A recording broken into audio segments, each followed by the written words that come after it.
England 4వ test మ్యాచ్లో భారత్ బౌలర్లు నిరాశపరిచారు. ఇంగ్లీష్ బ్యాటర్లు ఏమాత్రం ఇబ్బంది పెట్టలేకపోయారు. పేసర్లు వికెట్ల కోసం చాలా కష్టపడ్డారు. ముఖ్యంగా ఈ మ్యాచ్లో బూమ్రా బౌలింగ్ అందరినీ ఆశ్చర్యపరిచింది. బూమ్రా తన పాత ఫామ్లో అస్సలు కనిపించలేదు. బూమ్రా వేగం కూడా 125 కిలోమీటర్ల నుంచి 130 కిలోమీటర్ల మధ్యనే ఉంది. ఇది సాధారణంగా ఎప్పుడూ కనిపించదు. టీమిండియా బూమ్రా నుంచి ఎక్కువ వికెట్లు ఆశిస్తున్నప్పటికీ ఈ స్టార్ బౌలర్ మాంచెస్టర్ టెస్ట్ మ్యాచ్లో ఇప్పటివరకు కేవలం ఒకే ఒక వికెట్ తీశాడు. ఈ నేపథ్యంలో బూమ్రా గురించి మాజీ క్రికెటర్ మహమ్మద్ కైఫ్ వీడియో ఒకటి ఇప్పుడు వెలుగులోకి వచ్చింది. ఆ వీడియోలో కైఫ్ బూమ్రా రిటైర్మెంట్ గురించి సంచలన వ్యాఖ్యలు చేశాడు. 3వ రోజు బూమ్రా బౌలింగ్ చూసి మహమ్మద్ కైఫ్ కూడా ఆశ్చర్యపోయాడు. దీని తర్వాత కైఫ్ తన ఇన్స్టాగ్రామ్లో ఈ వీడియోను షేర్ చేశాడు. బూమ్రా త్వరలోనే టెస్ట్ క్రికెట్ నుంచి రిటైర్మెంట్ తీసుకోవచ్చని ఈ వీడియోలో చెప్పుకొచ్చాడు.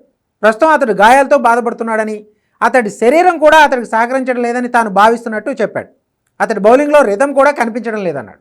బూమ్రా చాలా ఆత్మగౌరవం ఉన్న వ్యక్తి అని కైఫ్ చెప్పాడు. ఒకవేళ తాను 100% ప్రదర్శన ఇవ్వలేకపోతున్నానని అతడు భావిస్తే వెంటనే అతడు ఆడనని నిర్ణయం తీసుకుంటానని ఖచ్చితంగా తాను భావిస్తున్నట్టు చెప్పాడు. మాంచెస్టర్లో అతడు వికెట్లు తీయకపోవడాన్ని పక్కన పెడితే కూడా అతడి బౌలింగ్ వేగం 125 నుంచి 130 కిలోమీటర్ల మధ్యనే ఉండడం ఆందోళన కలిగిస్తుందన్నారు.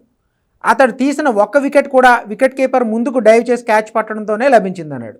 బూమ్రా ఫిట్గా లేడని, ఒకవేళ అతడు ఫిట్గా ఉంటే ఎప్పుడు కావాలంటే అప్పుడు వికెట్లు తీసుకెళ్లే సత్తా ఉందన్నాడు.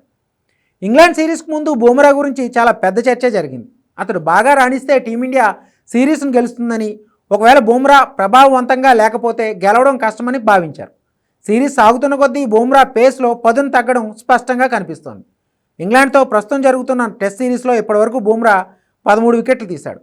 4వ టెస్ట్ మ్యాచ్లో అతడు ఏమాత్రం రిథంలో కనిపించలేదు.